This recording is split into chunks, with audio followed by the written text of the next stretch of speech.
The fluorescent lights of Riverside General Hospital's emergency department cast harsh shadows across Sarah Chen's tired face as she finished her third consecutive 12-hour shift. Her scrubs were wrinkled, her hair pulled back in a messy bun, and her hands bore the telltale calluses of someone who had spent years lifting patients, adjusting equipment, and working with her hands to save lives. Before we jump back in, tell us where you're tuning in from, and if this story touches you, make sure you're subscribed, because tomorrow I've saved something extra special for you. To most people walking through those hospital doors, she was just another medical technician, invisible in the hierarchy of white coats and stethoscopes. They had no idea that this quiet woman in her faded blue scrubs possessed a diagnostic mind that would soon shame an entire medical establishment. For 8 years, Sarah Chen had dedicated her life to healthcare at Riverside General Hospital in Portland, Oregon.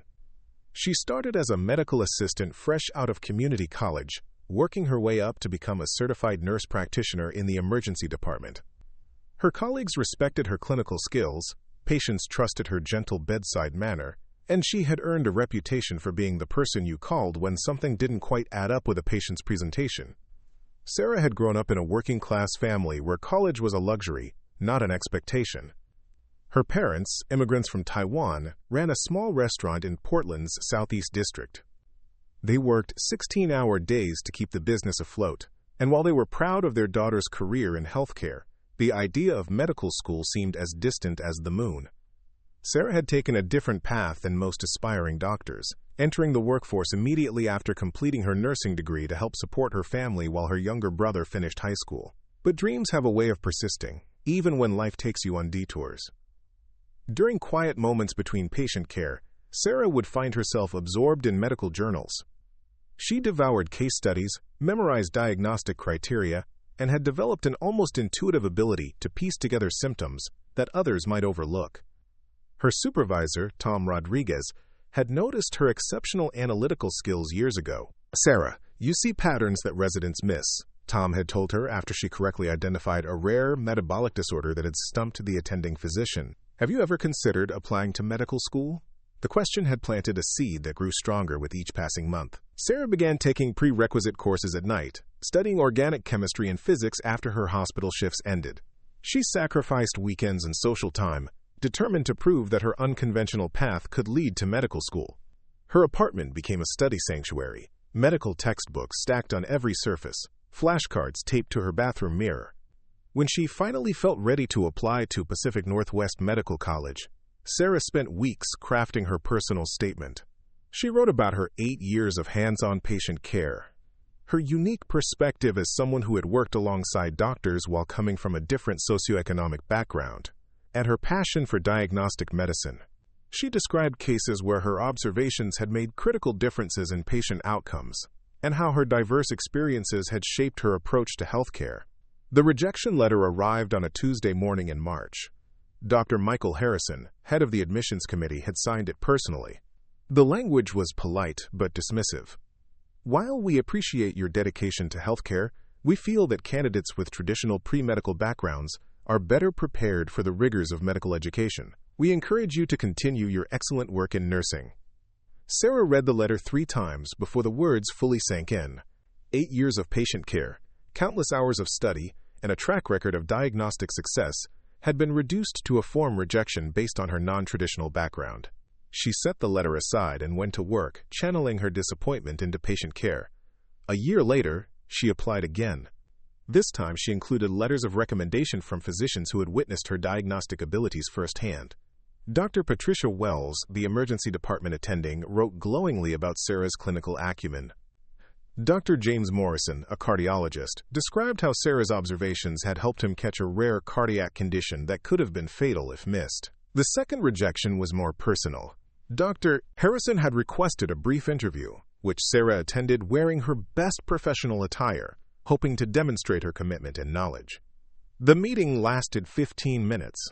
Dr. Harrison, a tall man with silver hair and an expensive suit, barely looked up from her file as he spoke. "Miss Chen, nursing is a noble profession," he had said in a tone that managed to sound both condescending and dismissive. "But medical school requires a level of scientific rigor that, frankly, your background doesn't demonstrate. We need students who have proven themselves in advanced academic settings, not just through practical experience. Sarah had tried to explain her continuing education, her self-directed learning, and the complex cases she had helped solve. Dr. Harrison interrupted her mid-sentence. "I'm sure you're very dedicated to your patients," he said, already reaching for the next file on his desk. But dedication and clinical intuition aren't substitutes for proper academic preparation. Perhaps you should consider a nurse practitioner doctorate program instead. The dismissal was clear. Sarah left the medical school building feeling smaller than when she had entered. The message was unmistakable. Her experience meant nothing. Her insights were irrelevant, and her dreams were unrealistic for someone like her. But life at Riverside General continued, and Sarah threw herself into her work with renewed intensity. If the medical establishment wouldn't recognize her abilities, she would prove them through her actions. She began documenting interesting cases, keeping detailed notes about diagnostic challenges and their resolutions. She started an informal teaching program for new medical assistants, sharing the knowledge she had accumulated over nearly a decade of patient care. It was during this period of professional reinvention that Emma Johnson first walked into the emergency department. Emma was a 38-year-old marketing executive who had been experiencing what she described as weird episodes for the past 6 months.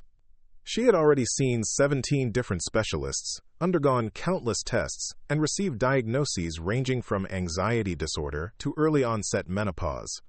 Emma's symptoms were puzzling and seemingly unrelated.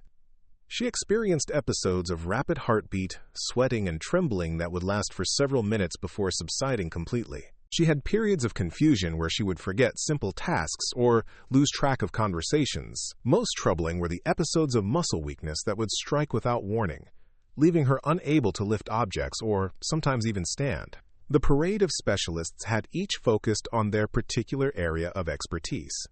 The cardiologist found nothing wrong with her heart. The endocrinologist ran extensive hormone panels that came back normal. The neurologist performed brain scans and nerve conduction studies, all of which were unremarkable. The psychiatrist prescribed anxiety medication that had no effect on her symptoms. By the time Emma arrived at Riverside General, she was frustrated, exhausted, and beginning to doubt her own sanity. The emergency room was her last resort, after a particularly severe episode left her collapsed in her office lobby, prompting concerned coworkers to call an ambulance. Dr. Harrison happened to be consulting at Riverside General that week as part of a collaboration between the medical school and the hospital. He was there to evaluate the emergency department's diagnostic protocols and had been observing cases as part of his research into emergency medicine education. When Emma arrived, Dr. Harrison took immediate interest in her case, seeing it as an opportunity to demonstrate proper diagnostic methodology to the residents and medical students who were rotating through the department. Sarah was assigned to Emma's care team as the primary nurse practitioner, responsible for initial assessment and ongoing monitoring. As she took Emma's history, something about the combination of symptoms struck her as familiar, though she couldn't immediately place why. The pattern reminded her of a case study she had read months earlier, but the details were buried somewhere in the hundreds of medical articles she had consumed during her years of self-education. Dr. Harrison approached Emma's case with the systematic thoroughness that had made him a respected figure in academic medicine. He ordered comprehensive blood work, repeated many of the tests that had already been performed, and consulted with specialists from various departments. He explained to the medical students that complex cases required methodical elimination of possibilities, starting with the most common conditions and working toward the obscure. This patient has clearly been through extensive workup already. Drive. Harrison lectured to the group of students gathered around Emma's bed. The key is not to get caught up in exotic diagnoses when more common explanations are still possible. We need to consider conversion disorder, given the lack of objective findings in her previous evaluations. Sarah listened to this assessment while checking Emma's vital signs. Something about Dr. Harrison's dismissive tone reminded her uncomfortably of their previous encounters. She noticed that he had not actually spent much time talking directly with Emma, instead relying primarily on the documentation from her previous physicians and the test results they had already obtained. Over the next 2 days, as Emma remained in the hospital for observation and additional testing, Sarah found herself drawn to spend extra time with her patient.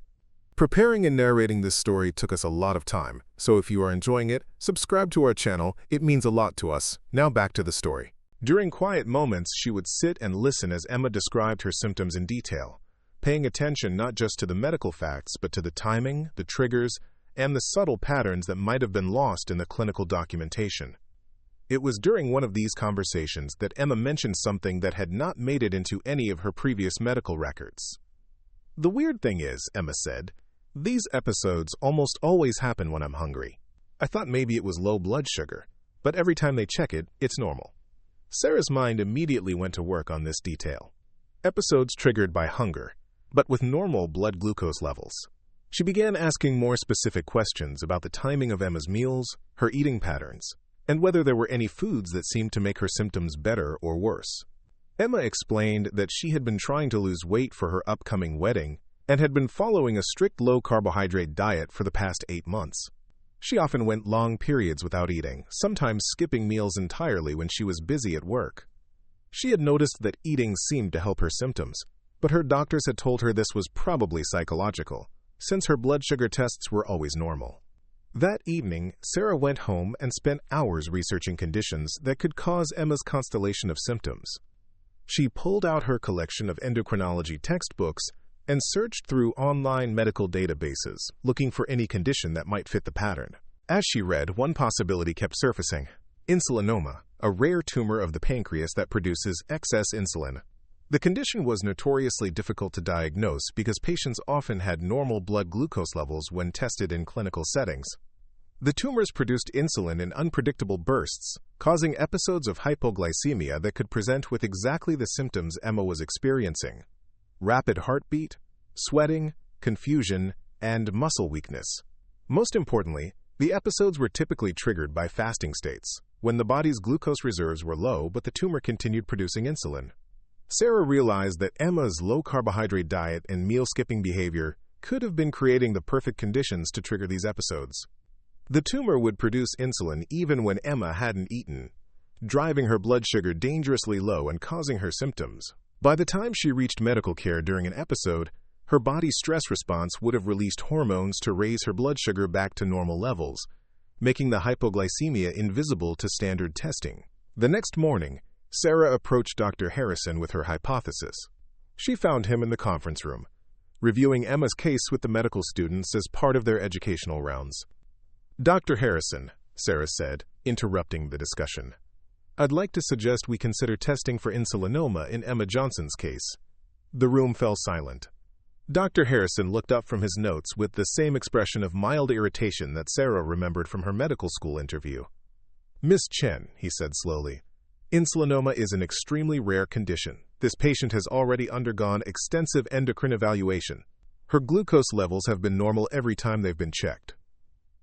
Sarah pressed on, despite the uncomfortable stares from the medical students. "But her symptoms are always triggered by fasting states, and they resolve with eating. If we could catch her during an episode, or if we did a formal fasting study." Dr. Harrison cut her off with a wave of his hand. "I appreciate your enthusiasm, but we need to focus on evidence-based medicine, not nursing intuition. This patient's presentation is classic for conversion disorder. We've ruled out organic causes." The dismissal was swift and public, delivered in front of a room full of medical students who had just witnessed a nurse practitioner being put in her place by a distinguished physician. Sarah felt her cheeks burn with embarrassment, but also with a growing sense of anger. She had seen this pattern before. Her insights dismissed not because they were wrong, but because of who was presenting them. That afternoon, while Dr. Harrison was in meetings, Sarah took matters into her own hands. She spoke directly with Tom Rodriguez about her concerns regarding Emma's case. Tom had worked with Sarah long enough to trust her clinical judgment, and he agreed to order additional testing without going through Dr. Harrison's approval. Sarah arranged for Emma to undergo a supervised 72-hour fast, with continuous monitoring of her blood glucose, insulin levels, and symptoms. It was a test that none of Emma's previous physicians had considered, partly because insulinoma was so rare, and partly because the previous normal glucose readings had led them to rule out hypoglycemic disorders entirely. The results were dramatic. 18 hours into the fast, Emma began experiencing her characteristic symptoms. This time, however, Sarah was ready with immediate blood draws. The results showed exactly what she had suspected: severely low blood glucose with inappropriately high insulin levels, a combination that could only be explained by an insulin-producing tumor. Further imaging studies revealed a small mass in Emma's pancreas, exactly as Sarah had predicted. The tumor was successfully removed surgically, and Emma's mysterious symptoms disappeared completely.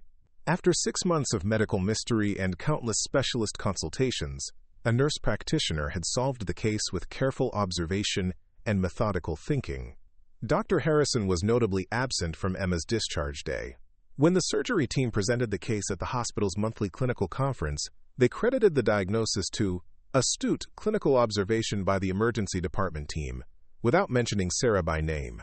It was Tom Rodriguez who insisted that Sarah's role be properly acknowledged, leading to an uncomfortable moment when Dr. Harrison was forced to recognize that a nurse practitioner had succeeded where his systematic approach had failed. The success of Emma's diagnosis should have been a triumph for Sarah, validation of her clinical skills and diagnostic abilities. Instead, it seemed to mark the beginning of a more subtle but persistent campaign to undermine her credibility. Dr. Harrison continued his collaboration with Riverside General, and Sarah began to notice that her suggestions during patient rounds were increasingly ignored or dismissed. Cases that she flagged as concerning were often reassigned to other team members. The situation came to a head 2 months later when Sarah submitted her third application to Pacific Northwest Medical College. This time, she included Emma's case as a central part of her personal statement, describing how her diagnostic success demonstrated her readiness for medical education. She attached documentation of the case, including the laboratory results and surgical findings that confirmed her diagnosis. The rejection came faster than ever before. Dr. Harrison had apparently expedited the review process. The letter was brief and cold. After careful consideration of your application and previous interactions with our institution, we do not believe you are suited for medical education at this time. We recommend you focus on your current career path in nursing. But Sarah had learned something important from Emma's case. Sometimes the most obvious answer is the one that everyone overlooks. And sometimes the person closest to the problem can see solutions that escape those who observe from a distance. She realized that her fight wasn't just about getting into medical school anymore. It was about proving that excellence in medicine could come from unexpected places, and that the medical establishment's narrow definition of qualified candidates was costing patients the chance to benefit from diverse perspectives and experiences. The real battle was just beginning, and Sarah Chen was ready to take on the entire system that had tried to convince her she wasn't good enough. She had diagnosed what 20 doctors had missed, and now she was going to diagnose what was wrong with medical education itself. Sarah's third rejection from Pacific Northwest Medical College arrived on the same day that the hospital's monthly newsletter featured a story about Emma Johnson's successful treatment. The irony wasn't lost on her as she read Dr. Harrison's dismissive letter while sitting in the break room where the newsletter lay open, showing a photograph of Emma with her surgeon and the surgical team that had removed her insulinoma. The newsletter article mentioned collaborative diagnostic efforts and multidisciplinary teamwork, but failed to name Sarah specifically. Instead, it highlighted Dr. Harrison's role as the consulting physician, who had guided the diagnostic process and demonstrated the importance of systematic medical education in complex cases. Lisa Park, Sarah's closest colleague in the emergency department, found her staring at the newsletter with barely contained frustration. Lisa had witnessed the entire Emma Johnson case unfold and knew exactly who deserved credit for the breakthrough diagnosis. "This is ridiculous," Lisa said, reading over Sarah's shoulder. "Everyone in this department knows you solved that case." Dr. Harrison barely spoke to the patient. Sarah folded the rejection letter and slipped it into her scrub's pocket. "It doesn't matter what everyone knows," she replied quietly. "What matters is what gets documented and who gets recognized." But the dismissal of her contributions to Emma's case was only the beginning. Over the following weeks, Sarah began to notice a pattern of subtle but persistent undermining of her professional standing. During interdisciplinary rounds, her suggestions were routinely overlooked or credited to others. When she identified potential complications in patient care, her concerns were often dismissed until a physician raised the same issues hours or days later. The most troubling incident occurred when Sarah flagged a potential medication interaction that could have caused serious complications for an elderly patient. She had noticed that the patient was receiving two medications that, when combined, could cause dangerous cardiac arrhythmias. She immediately brought this to the attention of the attending physician, Dr. Rebecca Martinez, who reviewed the medication list and agreed to discontinue one of the drugs. 2 days later, during the weekly departmental quality review meeting, Dr. Harrison presented the case as an example of how proper oversight had prevented a medication error. He credited Dr. Martinez with catching the potential interaction and used it as a teaching moment about the importance of physician supervision in medication management. Sarah sat in the back of the conference room, listening to Dr. Harrison explain how physician expertise had prevented a near-miss event that she had actually identified. Dr. Martinez looked uncomfortable but didn't correct the record, perhaps unwilling to challenge a senior colleague in a public forum. The pattern became so consistent that Sarah began to wonder if she was being deliberately targeted.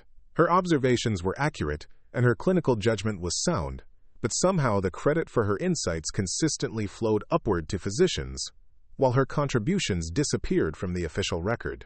David Kim, another nurse practitioner who had worked with Sarah for several years, confirmed her suspicions during a quiet conversation in the hospital parking lot after a particularly frustrating shift. "It's not your imagination," David told her. "Dr. Harrison has been asking questions about your background, your education, your scope of practice. He's been making comments about nurse practitioners overstepping their boundaries and the importance of maintaining proper hierarchies in medical decision-making." The revelation that Dr. Harrison was actively working to undermine her credibility hit Sarah like a physical blow. It wasn't enough that he had rejected her medical school applications. Now he was systematically attacking her professional reputation at the hospital where she had built her career. The situation escalated when Sarah encountered a case that would test both her diagnostic abilities and her willingness to stand up for her professional judgment. Marcus Thompson, a 45-year-old construction worker, was brought to the emergency department after collapsing at a job site. His co-workers reported that he had been complaining of chest pain and shortness of breath for several days, but had refused to seek medical attention. The initial evaluation revealed elevated cardiac enzymes and an abnormal electrocardiogram suggesting a recent heart attack. Dr. Harrison, who was consulting in the emergency department that day, immediately ordered the standard protocol for acute coronary syndrome: blood thinners, cardiac catheterization, and admission to the coronary care unit. However, as Sarah performed her initial nursing assessment, she noticed several details that didn't quite fit the typical heart attack presentation. Marcus's symptoms had been intermittent rather than progressive, and he described the chest pain as sharp and stabbing rather than the crushing pressure usually associated with cardiac events. Most importantly, his symptoms seemed to worsen when he took deep breaths or changed positions, suggesting that the pain might be coming from his chest wall or lungs rather than his heart. Sarah also noticed that Marcus had recently returned from a week-long vacation in Colorado, where he had been hiking at high altitude. Combined with his construction work, which involved long periods of immobility while operating heavy machinery, Sarah began to suspect that his symptoms might be caused by pulmonary embolism rather than a heart attack. Pulmonary embolism, a condition where blood clots travel to the lungs, could cause many of the same symptoms as a heart attack, but required completely different treatment. More critically, giving blood thinners to someone with pulmonary embolism could be dangerous if the clots were large enough to require surgical intervention. Sarah approached Dr. Harrison with her concerns, suggesting that they should consider imaging studies to rule out pulmonary embolism before proceeding with the cardiac catheterization. Dr. Harrison's response was swift and dismissive. "Miss Chen, this patient has clear evidence of acute coronary syndrome," he said, pointing to the elevated cardiac enzymes. "Your nursing assessment is noted, but we need to focus on evidence-based medicine, not speculation about alternative diagnoses." Sarah persisted, explaining her reasoning about the travel history, the nature of the chest pain, and the positional component of Marcus's symptoms. Dr. Harrison's expression grew increasingly impatient as she spoke. "I appreciate your concern," he interrupted, "but you're second-guessing a clear-cut cardiac case based on subjective symptoms. This patient needs immediate cardiac intervention, not unnecessary delays for imaging studies that aren't indicated." The conversation took place in front of several residents and medical students, and Sarah could feel the weight of their attention as Dr. Harrison effectively dismissed her clinical judgment in favor of his own interpretation of the data. She knew that pushing further would be seen as insubordination, But she also knew that Marcus Thompson's life might depend on getting the diagnosis right. That evening, Sarah went home and spent hours researching cases of pulmonary embolism that had been misdiagnosed as heart attacks. She found numerous examples in the medical literature of patients who had suffered complications or died because blood clots in their lungs had been treated as cardiac events. The similarities to Marcus's case were striking and troubling. The next morning, Sarah learned that Marcus had been taken for cardiac catheterization as planned. The procedure had shown minimal blockage in his coronary arteries, insufficient to explain his symptoms or the elevated cardiac enzymes.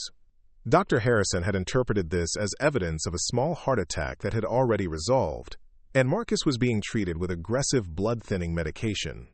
However, Marcus's condition was not improving. If anything, his breathing seemed more labored, and he was developing new symptoms including a persistent cough and low-grade fever. Sarah checked on him during her rounds and noted that his oxygen saturation was dropping, despite supplemental oxygen therapy.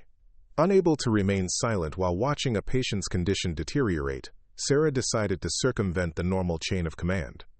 She called Dr. Jennifer Walsh, the pulmonologist on call, and explained her concerns about the possibility of pulmonary embolism. Dr. Walsh agreed to evaluate Marcus, though she seemed surprised that the possibility hadn't already been considered given his presentation and risk factors.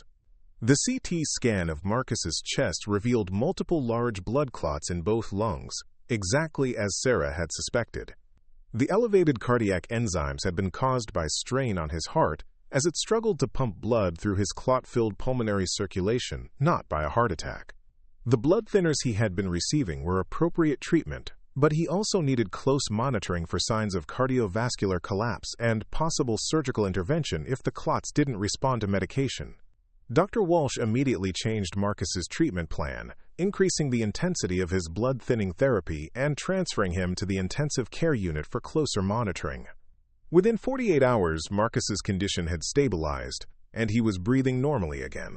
The pulmonary embolism that could have killed him had been successfully treated. But instead of celebrating the correct diagnosis and successful treatment, Sarah found herself facing disciplinary action.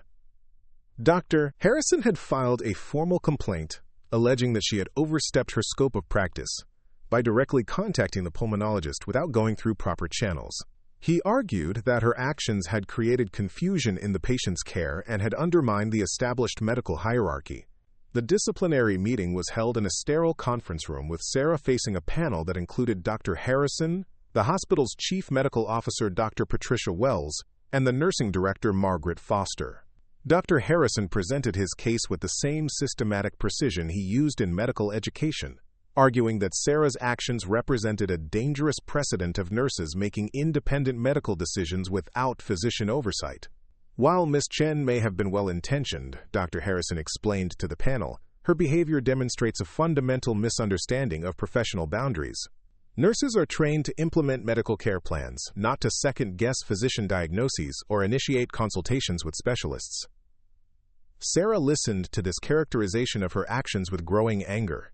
She had potentially saved a patient's life by recognizing a missed diagnosis. Yet she was being portrayed as an insubordinate employee who had violated professional protocols. When given the opportunity to respond, Sarah chose her words carefully. She explained her clinical reasoning, the evidence that had led her to suspect pulmonary embolism, and the patient's subsequent improvement once the correct diagnosis was made.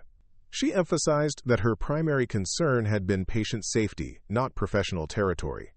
Dr. Wells, who had worked with Sarah for several years and respected her clinical abilities, asked pointed questions about the diagnostic process.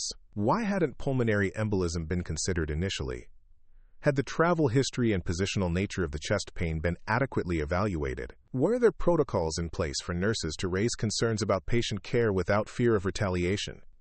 Dr. Harrison answered these questions by emphasizing the importance of following established procedures and maintaining clear professional hierarchies. He argued that allowing nurses to bypass physician decision-making would create chaos in patient care and undermine the entire structure of medical practice. The hearing concluded without immediate resolution, but Sarah could sense that the hospital administration was uncomfortable with the situation. A nurse had correctly diagnosed a life-threatening condition that had been missed by the medical team, yet she was being disciplined for taking action to protect her patient. Over the following days, word of the disciplinary hearing spread throughout the hospital. Sarah found herself at the center of intense discussions about professional boundaries, patient advocacy, and the role of non-physician healthcare providers in clinical decision-making. Some colleagues supported her actions, arguing that patient safety should always take priority over professional hierarchy. Others worried that challenging physician authority could destabilize the entire healthcare system. Lisa Park organized an informal gathering of nurse practitioners, physician assistants, and experienced nurses to discuss the implications of Sarah's case. The meeting, held in the hospital cafeteria after the evening shift, drew nearly 30 healthcare professionals who were concerned about the precedent being set. "If we can't speak up when we see something wrong," argued Jennifer Stevens, a veteran intensive care nurse, "then we're not really patient advocates. We're just following orders." But others were more cautious. David Kim pointed out that challenging physician decisions could have career consequences that extended far beyond a single disciplinary hearing. "We all have families to support," he said. "Sometimes you have to pick your battles." The discussion revealed deep divisions within the hospital's healthcare community about professional roles, patient advocacy, and the balance between hierarchy and collaborative care. Sarah realized that her individual case had become a symbol of larger tensions within the medical system. Meanwhile, Marcus Thompson continued his recovery in the intensive care unit, unaware that his successful treatment had sparked a hospital-wide debate about professional boundaries and patient care. His wife visited daily, expressing gratitude to the wonderful nurses who had taken such good care of her husband, not knowing that one of those nurses was facing disciplinary action for helping to save his life. As the disciplinary process dragged on, Sarah began to experience the same pattern of professional isolation that had followed Emma Johnson's case. Her suggestions during patient rounds were increasingly ignored, her concerns were dismissed, and she found herself excluded from educational opportunities and quality improvement initiatives. The message was clear. Healthcare professionals who challenged the established order, regardless of their clinical competence or patient advocacy, would face consequences designed to discourage others from similar behavior. Sarah's diagnostic success had become a professional liability rather than an asset, but something had changed in Sarah during this ordeal.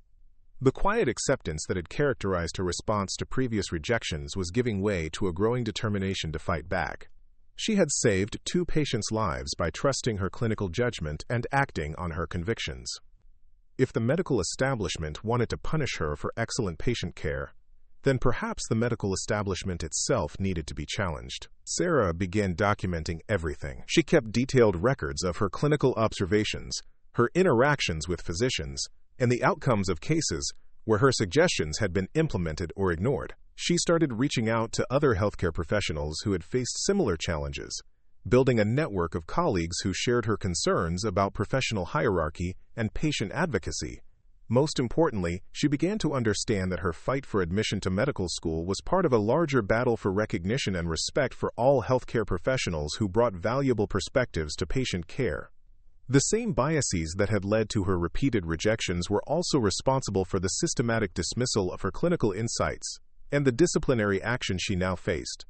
The war for her professional future was about to begin, and Sarah Chen was gathering allies for a fight that would challenge not just individual prejudices, but the entire structure of medical education and healthcare hierarchy. Her diagnostic abilities had already proven that unconventional backgrounds could produce exceptional clinical results. Now she would have to prove that the medical system itself needed to be diagnosed and treated for its own pathological resistance to change. The disciplinary hearing's aftermath left Sarah feeling more isolated than ever at Riverside General Hospital. What should have been a celebration of diagnostic excellence had become a cautionary tale about the dangers of challenging medical hierarchy. Her colleagues, while privately supportive, became increasingly reluctant to openly associate with her, fearing similar professional consequences. The official reprimand was placed in Sarah's personnel file, citing, quote, failure to follow proper consultation protocols and, quote, overstepping professional boundaries. While she wasn't suspended or terminated, the black mark on her record effectively ended any hopes of advancement within the hospital system. Tom Rodriguez, her longtime supervisor and advocate, was reassigned to a different department shortly after the hearing, though hospital administration insisted the move was part of routine staffing adjustments. Dr. Harrison's influence extended far beyond the formal disciplinary process. Sarah began noticing that her patient assignments were changing, with complex cases being redirected to other nurse practitioners, while she was given routine, straightforward cases that required minimal clinical judgment. During medical rounds, her presence was increasingly treated as optional, with important discussions often scheduled during her break times or when she was occupied with other patients. The social dynamics of the workplace shifted as well. Conversations would halt when Sarah entered the break room, and invitations to informal gatherings and professional development opportunities stopped coming her way. The message was unmistakable. Healthcare professionals who challenged physician authority would be systematically marginalized until they either conformed or left. Margaret Foster, the nursing director who had participated in Sarah's disciplinary hearing, called her into the office 6 weeks after the formal reprimand. Margaret had always maintained a professional relationship with Sarah, but her demeanor during this meeting was notably different, more distant and formal than usual. "Sarah, I want to discuss your future here at Riverside General," Margaret began, shuffling through papers on her desk without making eye contact. "Your clinical skills have never been in question, but there are concerns about your ability to work effectively within our collaborative care model." The phrase collaborative care model was hospital speak for following orders without question. Sarah understood that this conversation was intended to encourage her resignation, eliminating the problem of her presence without the legal complications of termination. "I've always worked collaboratively with the medical team," Sarah replied carefully. "My patient advocacy has consistently led to positive outcomes, including lives saved through early recognition of misdiagnoses." Margaret finally looked up from her paperwork. "Yes, but your methods have created tension within the department. Dr. Harrison has expressed concerns about your tendency to second-guess physician decisions and circumvent established protocols.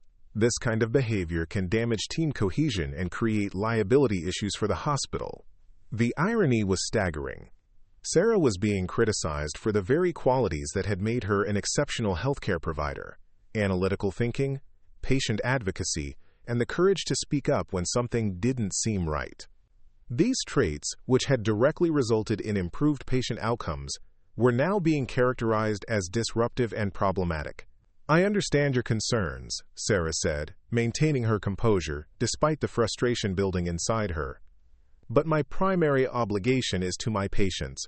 When I see something that could affect their safety or outcomes, I have to act on that information." Margaret's expression softened slightly, suggesting that she wasn't entirely comfortable with the position she was being asked to take. "Sarah, you're an excellent nurse practitioner, but you need to understand how the system works. There are proper channels for raising concerns, and when you bypass those channels, it undermines the entire structure of patient care." The conversation continued for another 20 minutes, with Margaret outlining various opportunities for Sarah to improve her collaborative skills and better integrate with the medical team. These suggestions included additional training on professional boundaries, mentorship sessions on appropriate consultation protocols, and a temporary reduction in her clinical responsibilities to allow time for professional development. Sarah recognized these proposals for what they really were: a systematic effort to humiliate and marginalize her until she voluntarily left the hospital. The reduction in clinical responsibilities would effectively demote her to a junior role despite her years of experience and proven expertise. The mandatory training sessions were designed to reinforce her subordinate position and discourage any future challenges to physician authority. When the meeting ended, Sarah walked through the hospital corridors where she had worked for 8 years, seeing the familiar environment with new eyes. The institutional hierarchy that she had always accepted as natural now seemed deliberately designed to stifle innovation and discourage critical thinking. Healthcare professionals like herself, who brought valuable perspectives and insights to patient care, were systematically silenced if they dared to challenge the established order. That evening, Sarah called her parents for the first time in weeks. Her mother, Chen, had built a successful small business through determination and hard work, fighting against cultural barriers and economic challenges that would have defeated someone with less resilience. "Mom, I think I'm going to lose my job," Sarah said, explaining the situation in detail while her mother listened with the patient attention that had always characterized their relationship. Helen's response was immediate and firm. "You saved people's lives, and they want to punish you for that? This is not about your job, Sarah. This is about who you are as a person. Do you give up when something is right? Or do you fight?" The conversation reminded Sarah of lessons she had learned growing up in an immigrant family that had faced discrimination and economic hardship. Her parents had never had the luxury of accepting unfair treatment quietly. They had built their restaurant business by proving their worth through excellence, not by conforming to others' limited expectations. "What would you do, Mom?" Sarah asked. "I would find a way to show everyone what they're losing when they refuse to see your value," Helen replied. "Sometimes the only way to change a system is to prove that the system is wrong." That night, Sarah made a decision that would reshape her approach to the challenges she faced. Instead of fighting the system from within, where her voice could be silenced and her contributions minimized, she would build her own platform to demonstrate her capabilities and challenge the assumptions that had limited her opportunities. She began by reaching out to former patients whose cases she had been involved in, starting with Emma Johnson and Marcus Thompson. Sarah explained that she was conducting research on diagnostic challenges and patient outcomes, asking if they would be willing to share their experiences and allow her to document their cases for educational purposes. Emma Johnson's response was immediate and enthusiastic. "Are you kidding? You saved my life when 20 other doctors couldn't figure out what was wrong with me. Of course I'll help with whatever you need." Marcus Thompson was equally supportive, expressing surprise that Sarah wasn't being celebrated as a hero rather than facing professional difficulties. "That doctor who was treating me for a heart attack never even asked about my trip to Colorado," he said. "You were the only one who listened to what I was actually telling you about my symptoms." Armed with these patient testimonials and detailed documentation of her diagnostic successes, Sarah began building a comprehensive case study portfolio that demonstrated her clinical capabilities and patient outcomes. She reached out to other healthcare professionals who had faced similar challenges, discovering a network of nurses, physician assistants, and non-traditional healthcare providers who had experienced discrimination and marginalization within the medical system. Dr. Maria Rodriguez, a physician assistant who had faced similar challenges at another hospital, became one of Sarah's closest allies in this effort. Maria had been demoted after challenging a surgeon's decision in a case where her concerns had ultimately proven correct, and she understood the professional risks that came with advocating for patients against institutional pressure. The medical establishment protects itself by silencing voices that threaten the status quo, Maria explained during one of their conversations. They can't afford to acknowledge that diagnostic excellence can come from unexpected sources because it would undermine their entire narrative about medical education and professional hierarchy. Together, Sarah and Maria began documenting patterns of discrimination against non-physician healthcare providers, collecting stories from across the country of qualified professionals who had been marginalized or silenced for challenging physician authority or demonstrating superior clinical judgment. The research revealed troubling patterns. Healthcare systems routinely dismissed insights from nurses, physician assistants, and other non-physician providers, even when those insights led to improved patient outcomes. Professional boundaries were enforced not to improve patient care, but to maintain existing power structures that privileged traditional medical education over practical experience and diverse perspectives. Most disturbingly, they found evidence that patients were suffering as a result of these rigid hierarchies. Diagnostic delays, missed conditions, and adverse outcomes were often the direct result of healthcare systems that discouraged collaboration and silenced valuable input from experienced clinical professionals. Sarah realized that her individual struggle for recognition was part of a much larger problem affecting healthcare quality and patient safety across the entire medical system. The same biases that had led to her repeated rejections from medical school were also responsible for systemic failures that put patients at risk. With this broader understanding, Sarah began developing a different strategy for addressing the challenges she faced. Instead of simply trying to gain admission to a medical school that didn't value her background and experience, she would work to change the entire system of medical education and healthcare delivery. She started by creating detailed presentations, documenting her diagnostic successes, and the patient outcomes that had resulted from her clinical insights. These presentations included not just the medical facts, but also the systematic barriers that had prevented her contributions from being recognized, and the ways in which rigid professional hierarchies had hindered optimal patient care. Sarah also began reaching out to patient advocacy organizations, medical journalists, and healthcare reform activists who were working to address systemic problems within the medical establishment. She discovered that her story resonated with broader concerns about healthcare accessibility, diagnostic accuracy, and the need for diverse perspectives in medical decision-making. The American Association of Patient Advocates expressed particular interest in Sarah's documentation of cases where non-physician providers had identified misdiagnoses. The organization was already working on initiatives to improve diagnostic accuracy and reduce medical errors, and Sarah's research provided compelling evidence that healthcare systems were failing to utilize all available expertise in patient care. Dr. Jennifer Martinez, a physician and medical educator who had written extensively about problems in medical education, agreed to review Sarah's case study portfolio. Her assessment was both encouraging and alarming. "Your diagnostic capabilities are clearly at the level we expect from our best medical residents," Dr. Martinez wrote in her evaluation. "The fact that you've been repeatedly rejected from medical school while demonstrating superior clinical performance suggests serious flaws in our admission processes and our understanding of what makes an effective physician."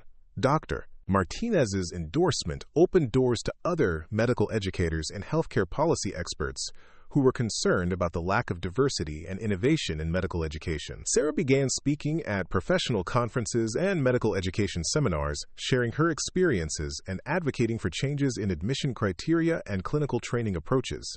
These speaking engagements led to media attention, with healthcare journalists interested in the story of a nurse practitioner whose diagnostic abilities had been dismissed by the same medical establishment that had failed to recognize the conditions she had identified. The contrast between Sarah's clinical success and her professional marginalization highlighted broader problems with medical hierarchy and education. However, the increased visibility also intensified the professional pressure Sarah faced at Riverside General Hospital. Dr. Harrison, who had been monitoring her activities, filed additional complaints alleging that she was using hospital cases for self-promotion and violating patient confidentiality through her advocacy work. These new allegations were more serious than the previous disciplinary action, potentially threatening Sarah's nursing license as well as her hospital employment. Dr. Harrison argued that Sarah's public discussions of patient cases, even with appropriate anonymization and patient consent, violated professional ethics and hospital policies. The hospital's legal department became involved, reviewing Sarah's advocacy activities and public presentations to determine whether she had violated any confidentiality agreements or professional standards. The investigation created additional stress and uncertainty, as Sarah faced the possibility of losing not just her job, but her entire healthcare career. Margaret Foster called Sarah in for another meeting, this time accompanied by a representative from the hospital's legal department and human resources director. The atmosphere was formal and intimidating, with Sarah feeling like a defendant facing prosecution rather than a healthcare professional being evaluated by her colleagues. "Sarah, we need to discuss some serious concerns that have been raised about your recent activities," Margaret began. "There are allegations that you've been using hospital cases for personal gain and potentially violating patient privacy in your public presentations." Sarah had anticipated this development and came prepared with documentation showing that all of her advocacy work had been conducted with appropriate patient consent and proper anonymization of medical information. She had worked with healthcare lawyers to ensure that her presentations and case studies complied with all relevant privacy regulations and professional ethics standards. "All of my advocacy work has been conducted with full patient consent and appropriate privacy protections," Sarah responded, providing copies of the consent forms and legal reviews that supported her position. "My goal has been to improve patient care and medical education, not personal gain." The legal representative reviewed Sarah's documentation carefully, clearly impressed by the thoroughness of her preparation. The consent forms were comprehensive, the anonymization was complete, and the educational value of her presentations was undeniable. After a lengthy discussion, the legal department concluded that Sarah had not violated any confidentiality requirements or professional ethics standards. However, the hospital administration remained concerned about the negative attention that Sarah's advocacy work was bringing to Riverside General Hospital and Dr. Harrison's role in the cases she was discussing. The meeting ended with a warning that any future advocacy activities should be pre-approved by the hospital administration, effectively giving Dr. Harrison veto power over Sarah's efforts to share her experiences and advocate for healthcare reform. The restriction was presented as a reasonable professional boundary, but Sarah recognized it as an attempt to silence her voice and prevent further exposure of the problems she had experienced. Walking out of that meeting, Sarah realized that her fight had reached a critical juncture. She could accept the restrictions and continue working within a system that would never fully recognize her contributions, or she could escalate her advocacy efforts and risk losing her career in healthcare altogether. The decision would determine not just her individual future, but also whether her voice would continue to advocate for the thousands of healthcare professionals and patients who were being failed by a medical system that prioritized hierarchy over excellence and conformity over innovation. The stakes had never been higher, and Sarah Chen was running out of time to prove that the medical establishment's assumptions about education, expertise, and professional worth were not just wrong, but dangerous to the patients they claimed to serve. The decision to continue her advocacy work despite the hospital's restrictions came to Sarah during a quiet moment in the emergency department break room. She was reviewing lab results for a routine case when her phone buzzed with a message that would change everything.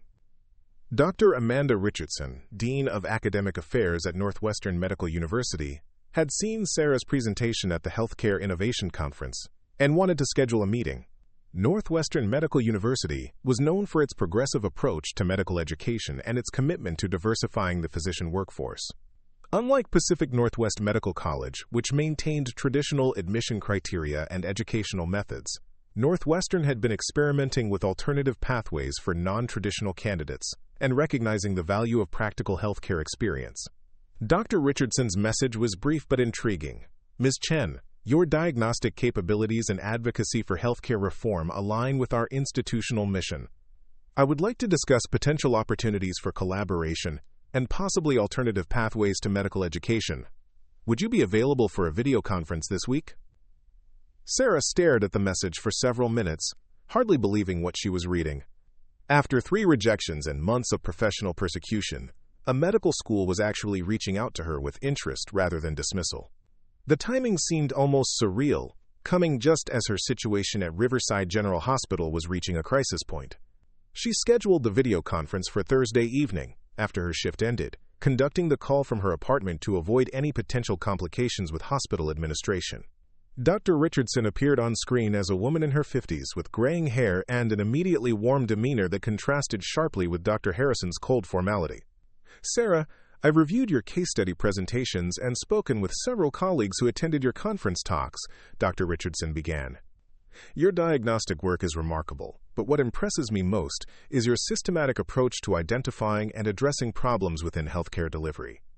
The conversation lasted over an hour, with Dr. Richardson asking detailed questions about Sarah's clinical experiences, her educational background, and her vision for improving medical education and patient care. Unlike her previous medical school interviews, this felt like a genuine intellectual exchange, rather than an interrogation designed to find reasons for rejection. Northwestern has been developing a new program specifically designed for experienced healthcare professionals who want to transition to physician roles, Dr. Richardson explained. We call it the Clinical Excellence Pathway, and it's designed to recognize the value of practical experience while providing the additional training needed for physician practice. Quote, the program was revolutionary in its approach to medical education. Instead of requiring candidates to complete traditional pre-medical coursework that might be redundant with their existing experience, the Clinical Excellence Pathway allowed experienced healthcare professionals to demonstrate their knowledge through competency-based assessments and practical examinations. Your diagnostic successes and clinical experience would more than satisfy our admission requirements, Dr. Richardson continued. However, there's an additional component that might interest you even more. We're looking for someone to help develop and lead this program, someone who understands both the challenges facing non-traditional candidates and the clinical excellence that experienced healthcare professionals can bring to medicine. Sarah felt her heart racing as Dr. Richardson outlined the opportunity. Northwestern wanted her not just as a student, but as an educator and program developer who could help create a new model for medical education. The position would involve both completing her own medical degree and working to establish pathways for other experienced healthcare professionals to enter medicine. This sounds incredible, Sarah responded, but I should be transparent about my current situation. I'm facing some professional challenges at my hospital that might complicate my ability to participate in such a program. Dr. Richardson's expression grew serious as Sarah explained the disciplinary actions, the professional marginalization, and the restrictions that had been placed on her advocacy work. Rather than being discouraged by these revelations, Dr. Richardson seemed even more convinced that Sarah was the right person for the position. Sarah, what you're describing is exactly why we need this program, Dr. Richardson said firmly. The medical establishment's treatment of your diagnostic excellence demonstrates precisely the kind of systemic bias and institutional resistance that we're trying to address. Your experiences, both positive and negative, would be invaluable in developing a program that can actually create change. The conversation ended with Dr. Richardson inviting Sarah to visit Northwestern for a formal interview and program presentation. The visit would include meetings with faculty members, current students in innovative programs, and hospital administrators who supported the Clinical Excellence Pathway initiative. Sarah accepted the invitation immediately, but she knew that taking time off for the visit would likely trigger additional scrutiny from Riverside General Hospital administration. She was walking an increasingly narrow line between pursuing her professional goals and maintaining her current employment. The following week, Sarah traveled to Chicago for her Northwestern visit. The contrast with her previous medical school experiences was immediately apparent. Instead of being treated as an unwelcome outsider seeking admission to an exclusive club, she was received as a valued professional whose expertise was recognized and respected. Dr. Richardson introduced Sarah to Dr. Michael Torres, the emergency medicine department chair who had been instrumental in developing the Clinical Excellence Pathway. Dr. Torres had a background similar to Sarah's, having worked as a paramedic for several years before attending medical school through a non-traditional pathway. The traditional medical education model assumes that the best physicians come from traditional academic backgrounds, Dr. Torres explained during their meeting. But in reality, some of our most effective physicians are those who bring practical experience and diverse perspectives to their practice. Your diagnostic work demonstrates exactly the kind of clinical thinking we want to cultivate in our graduates. Sarah also met with current participants in Northwestern's innovative programs, including former nurses, paramedics, and physician assistants who were completing their medical education while contributing to research and educational initiatives. Their stories reinforced her growing understanding that excellence in medicine could come from many different pathways.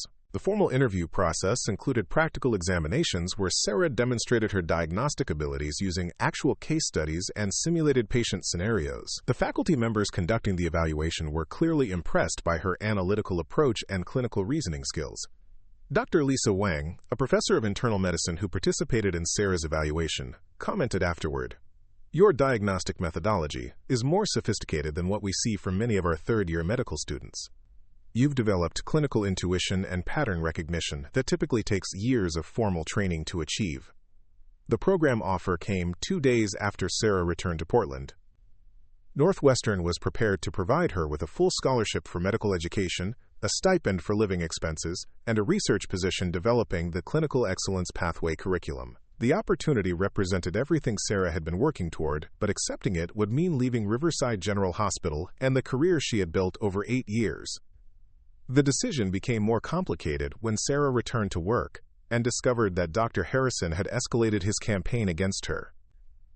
During her absence for the Northwestern visit, he had filed a formal complaint with the state nursing board, alleging that Sarah's advocacy activities and public presentations violated professional conduct standards and demonstrated unfitness for nursing practice. The nursing board complaint was a serious escalation that could result in the suspension or revocation of Sarah's nursing license. Even if the allegations were ultimately dismissed, the investigation process could take months and would create a permanent record that could affect her future career prospects in any healthcare setting. Margaret Foster called Sarah into her office the morning after she returned from Chicago, clearly uncomfortable with the message she had been asked to deliver. "Sarah, I've been instructed to inform you that the hospital is conducting a comprehensive review of your case files and patient interactions. You're being placed on administrative leave pending the completion of this review and the nursing board investigation." The administrative leave was presented as a standard procedure, but Sarah understood its real purpose. The hospital was distancing itself from her, while Harrison's allegations were investigated, effectively ending her ability to practice nursing until the matter was resolved. "How long is this review expected to take?" Sarah asked, already knowing that the timeline would be deliberately vague and potentially indefinite. "That depends on the complexity of the investigation and the nursing board's review process," Margaret replied, avoiding eye contact. "It could be several weeks or several months. You'll continue to receive partial pay during the leave, but you won't be permitted on hospital premises except for official meetings related to the investigation." Walking out of Riverside General Hospital for what might be the last time, Sarah felt a mixture of devastation and liberation. 8 years of her professional life were effectively ending, but the Northwestern opportunity offered a chance to rebuild her career on her own terms while working to change the system that had tried to silence her. That evening, Sarah called Dr. Richardson to explain her situation and discuss the implications for the Northwestern program. Dr. Richardson's response was immediate and supportive. "Sarah, what you're experiencing is exactly why our program exists," Dr. Richardson said. "The medical establishment's resistance to recognizing your contributions demonstrates the need for fundamental change in how we approach medical education and professional development. We want you to come to Northwestern not despite these challenges, but because of how you've handled them."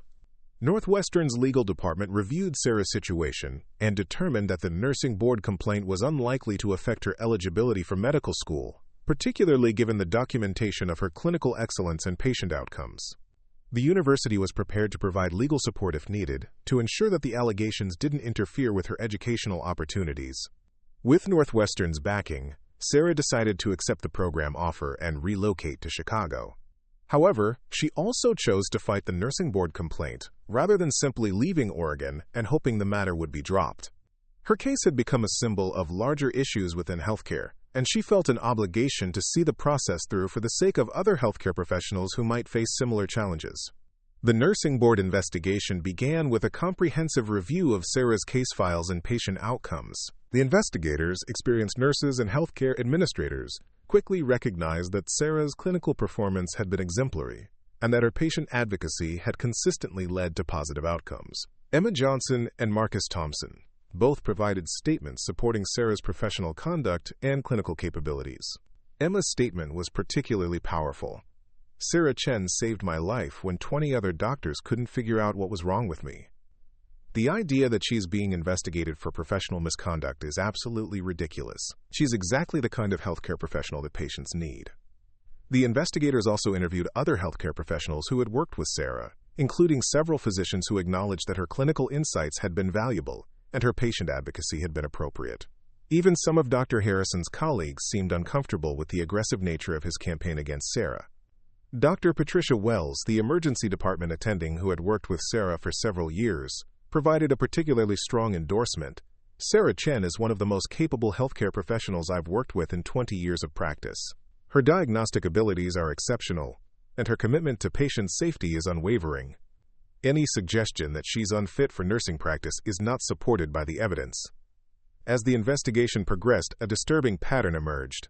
Dr. Harrison's complaints against Sarah were not based on objective evidence of professional misconduct, but rather on his disagreement with her clinical judgments and his discomfort with her willingness to challenge physician authority. The nursing board investigators discovered that Dr. Harrison had a history of filing complaints against non-physician healthcare providers who questioned his decisions or demonstrated superior clinical performance.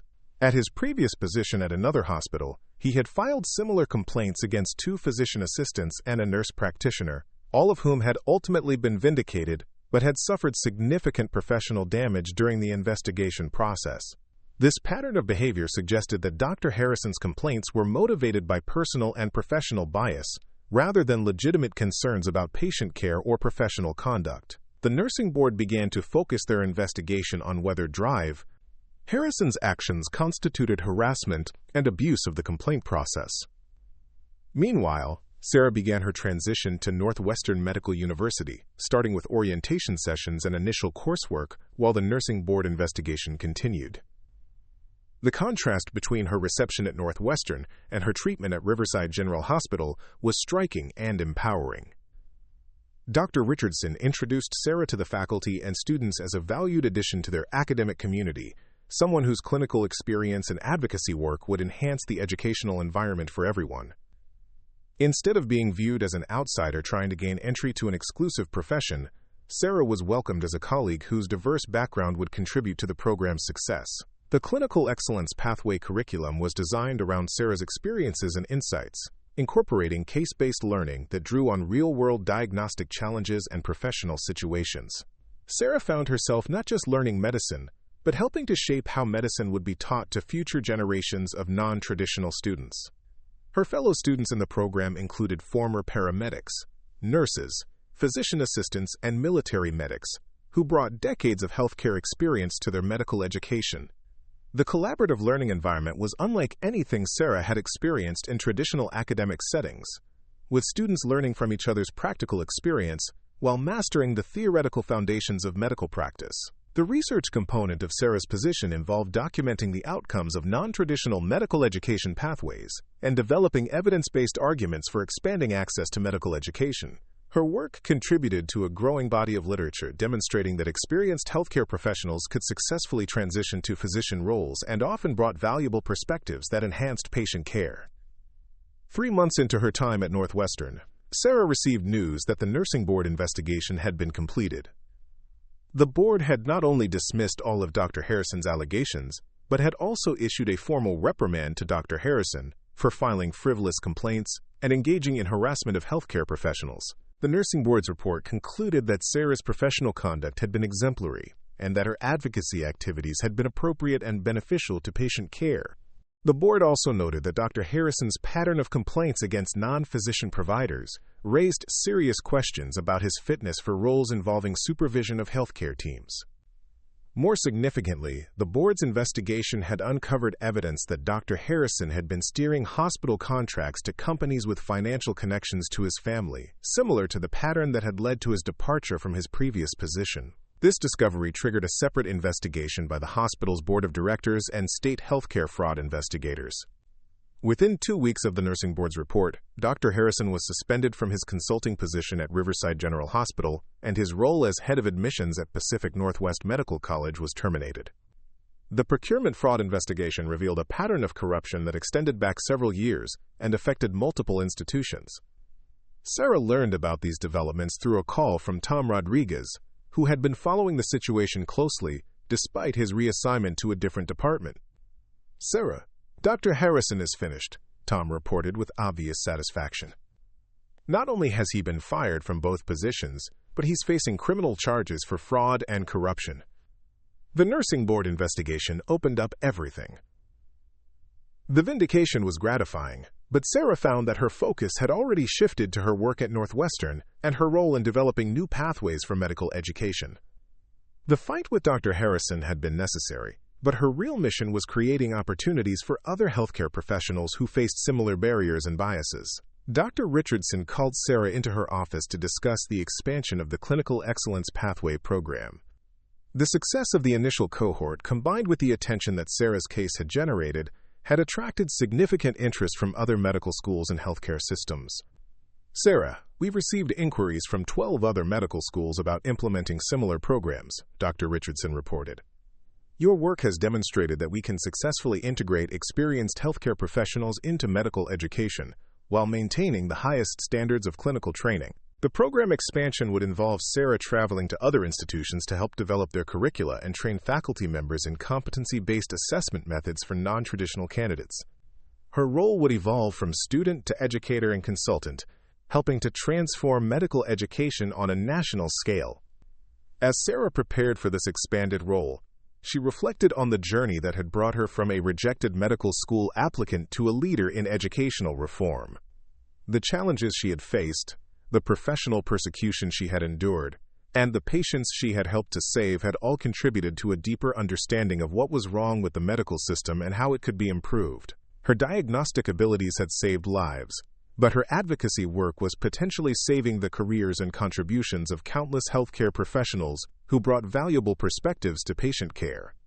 The fight was far from over, but Sarah Chen had proven that the medical establishment's assumptions about education, expertise, and professional worth were not just wrong, but ultimately unsustainable in a healthcare system that desperately needed innovation and diverse perspectives. 2 years after beginning her medical education at Northwestern, Sarah Chen stood before the American Medical Association's annual conference as the keynote speaker for their Medical Education Reform Summit.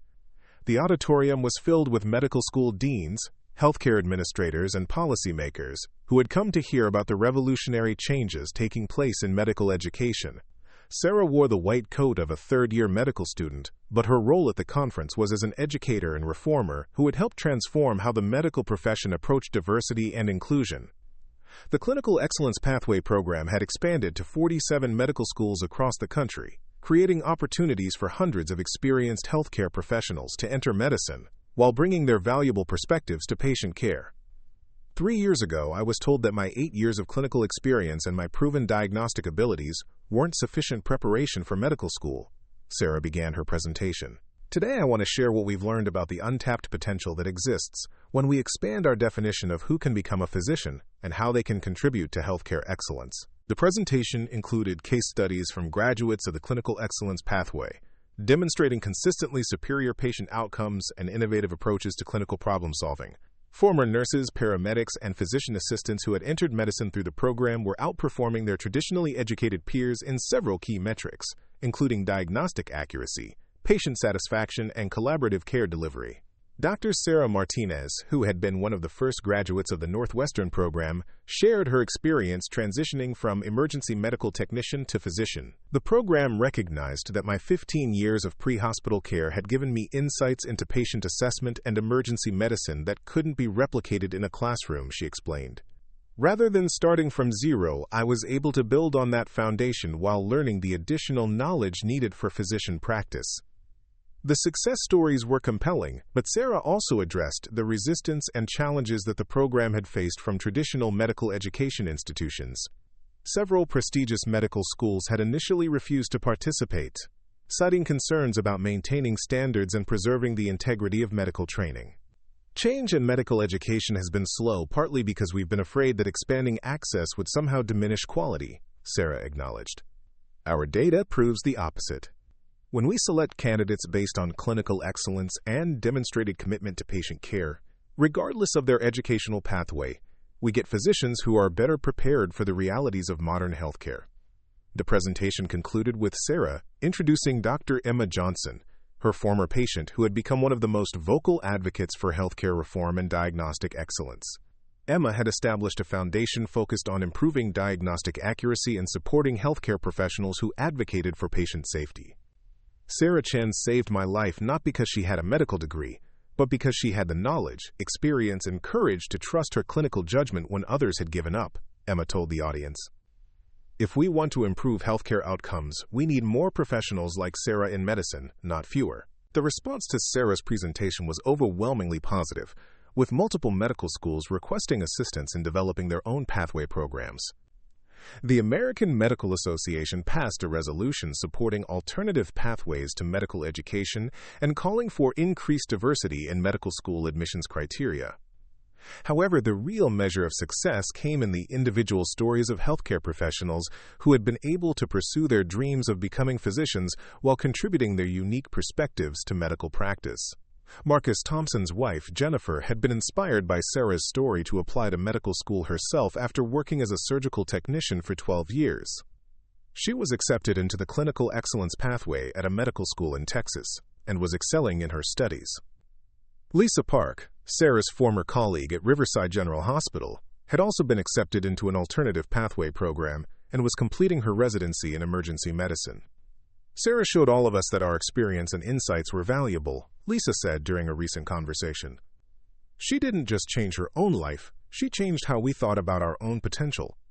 The impact extended beyond individual success stories to systemic changes in healthcare delivery. Hospitals and healthcare systems that employed physicians from alternative pathway programs reported improved team dynamics, better nurse-physician collaboration, and enhanced patient advocacy. The diverse backgrounds and practical experience that these physicians brought to their practice created more inclusive and effective healthcare environments. Dr. Richardson, who had become a national leader in medical education reform, frequently cited Sarah's work as evidence of the potential for transformative change. Sarah demonstrated that excellence in healthcare comes from competence, commitment, and character, not from following a predetermined educational formula, Dr. Richardson explained during a recent interview. Her success has opened doors for thousands of healthcare professionals who bring valuable perspectives to medicine. The transformation wasn't limited to medical education. Sarah's advocacy work had also led to changes in how healthcare institutions handled professional conflicts and patient advocacy. The nursing board's investigation of Dr. Harrison had resulted in new policies protecting healthcare professionals who reported concerns about patient care or challenged inappropriate behavior by colleagues. Riverside General Hospital had implemented comprehensive reforms to their consultation and conflict resolution processes, ensuring that valuable clinical insights wouldn't be dismissed based on professional hierarchy.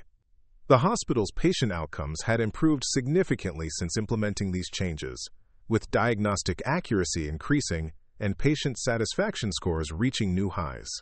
Dr. Patricia Wells, who had supported Sarah throughout her ordeal, was promoted to Chief Medical Officer at Riverside General and made patient advocacy and collaborative care central to the hospital's mission. Sarah's case taught us that we were wasting valuable expertise by maintaining rigid hierarchies, Dr. Wells explained.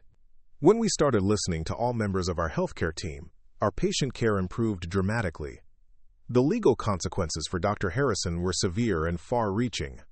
His fraud conviction resulted in a 3-year prison sentence and permanent revocation of his medical license. The investigation had revealed that his corruption had cost healthcare systems hundreds of thousands of dollars, while compromising patient care through inferior equipment and services. Pacific Northwest Medical College underwent a complete restructuring of their admissions process, with new leadership committed to evaluating candidates based on clinical potential rather than traditional academic credentials. The medical school issued a formal apology to Sarah and established the Chen Clinical Excellence Scholarship for non-traditional candidates pursuing medical education. But perhaps the most meaningful recognition came from an unexpected source. The American College of Emergency Physicians awarded Sarah their Outstanding Clinical Achievement Award, recognizing her diagnostic work and advocacy for healthcare improvement. The award ceremony was attended by Emma Johnson, Marcus Thompson, and dozens of other patients whose lives had been improved by Sarah's clinical expertise and commitment to excellence. This award recognizes not just individual achievement, but the importance of listening to all voices in healthcare, the ACEP president explained during the presentation. Sarah Chen's work demonstrates that clinical excellence can come from unexpected places and that our profession is stronger when we embrace diverse backgrounds and experiences. As Sarah accepted the award, she reflected on the journey that had brought her from a struggling nurse practitioner facing professional persecution to a recognized leader in medical education and healthcare reform. The path had been difficult and uncertain, but it had led to opportunities to create lasting change that would benefit countless healthcare professionals and patients. Sarah's final year of medical school included rotations at hospitals across the country that had implemented clinical excellence pathway programs. She served as both student and consultant, helping to refine the curriculum and mentor new participants in the program. Her clinical performance continued to be exceptional, with attending physicians frequently commenting on her mature clinical judgment and sophisticated diagnostic abilities. Dr. Michael Torres, who had been instrumental in developing the Northwestern program, offered Sarah a position in their emergency medicine residency, with the opportunity to continue her work in medical education reform. "You've already proven that you can practice medicine at the highest level," Dr. Torres told her. "Now we want you to help train the next generation of physicians who will continue this transformation." The residency program would allow Sarah to complete her clinical training while maintaining her role in expanding alternative pathways to medical education. She would split her time between patient care, resident education, and consulting with medical schools that were developing their own pathway programs. On graduation day from Northwestern Medical School, Sarah's parents attended the ceremony, wearing the proud expressions of immigrants who had watched their daughter overcome extraordinary obstacles to achieve her dreams. Helen Chen had tears in her eyes as she watched Sarah receive her medical degree, remembering the conversations they had shared during the darkest moments of her professional struggle. "I always knew you would find a way," Helen told Sarah after the ceremony. "You have the strength to change things that need to be changed." Emma Johnson and Marcus Thompson also attended the graduation, bringing their families to celebrate the achievement of the healthcare professional who had saved their lives. Their presence served as a reminder that Sarah's journey had always been about more than personal advancement. It had been about improving healthcare for everyone. The graduation speech was delivered by Dr. Richardson, who spoke about the transformation that had taken place in medical education over the past 3 years. "Today we celebrate not just the achievements of our graduates, but the evolution of our profession toward greater inclusivity, diversity, and excellence," she said. "These physicians represent the future of healthcare, and they will change medicine for the better." Following graduation, Sarah began her emergency medicine residency while continuing her work with the Clinical Excellence Pathway expansion. Her research on alternative medical education pathways was published in leading medical journals, providing evidence-based support for continued expansion of these programs. The residency program exposed Sarah to the full spectrum of emergency medicine, from routine cases to complex multi-system emergencies. Her diagnostic abilities continued to impress supervising physicians, and she quickly became known among residents and staff as someone who could solve challenging cases that others found puzzling. During her second year of residency, Sarah was invited to testify before a congressional subcommittee on healthcare workforce development. Her testimony focused on the need for federal support of alternative pathway programs and the potential for these initiatives to address physician shortages while improving healthcare quality. "We have thousands of experienced healthcare professionals who could become excellent physicians if given the opportunity," Sarah told the committee. The Clinical Excellence Pathway programs have proven that these individuals can succeed in medical education and contribute significantly to patient care. Federal support for expanding these programs could help address our physician shortage while bringing valuable diversity to the medical profession. The testimony contributed to bipartisan legislation supporting alternative pathways to medical education, with federal funding allocated for medical schools that developed innovative programs for non-traditional candidates. The legislation also included provisions for protecting healthcare professionals who reported concerns about patient care or challenged inappropriate behavior by colleagues. As Sarah completed her residency training, she reflected on the profound changes that had taken place in her life and in the broader healthcare system. The young woman who had been repeatedly rejected from medical school for lacking, quote, proper academic preparation was now a leader in medical education reform and a recognized expert in diagnostic excellence. The Clinical Excellence Pathway had grown from a single program at Northwestern to a national movement that had changed how the medical profession approached education, training, and professional development. Hundreds of experienced healthcare professionals had entered medicine through these programs, bringing their diverse perspectives and practical experience to patient care. More importantly, the healthcare system itself had begun to change, becoming more inclusive, collaborative, and responsive to the insights of all healthcare professionals. Patient outcomes had improved, diagnostic accuracy had increased, and the rigid hierarchies that had stifled innovation were gradually giving way to more collaborative approaches to healthcare delivery. Sarah accepted a faculty position at Northwestern Medical School, where she would continue developing alternative pathway programs while practicing emergency medicine and conducting research on diagnostic excellence. Her work would focus on expanding these opportunities to underserved communities and international healthcare professionals who could bring valuable perspectives to American medicine. The transformation from rejected medical school applicant to medical educator and reformer had taken 5 years, but the impact would last for generations. Sarah Chen had not only achieved her dream of becoming a physician, she had changed what it meant to pursue that dream for thousands of others who would follow in her footsteps. Standing in her new faculty office, looking out at the medical school campus where she had once been welcomed as a valued colleague, rather than a rejected applicant, Sarah understood that her greatest diagnostic achievement hadn't been identifying insulinoma or pulmonary embolism in individual patients. Her greatest diagnosis had been recognizing the systemic problems within medical education and healthcare delivery that were preventing talented professionals from contributing their skills to patient care. The treatment for those systemic problems was ongoing, but the prognosis was excellent. Healthcare would never be the same, and patients everywhere would benefit from the diverse perspectives and practical experience that the medical profession had finally learned to value. Up next, you've got 2 more standout stories right on your screen. If this one hit the mark, you won't want to pass these up. Just click and check them out.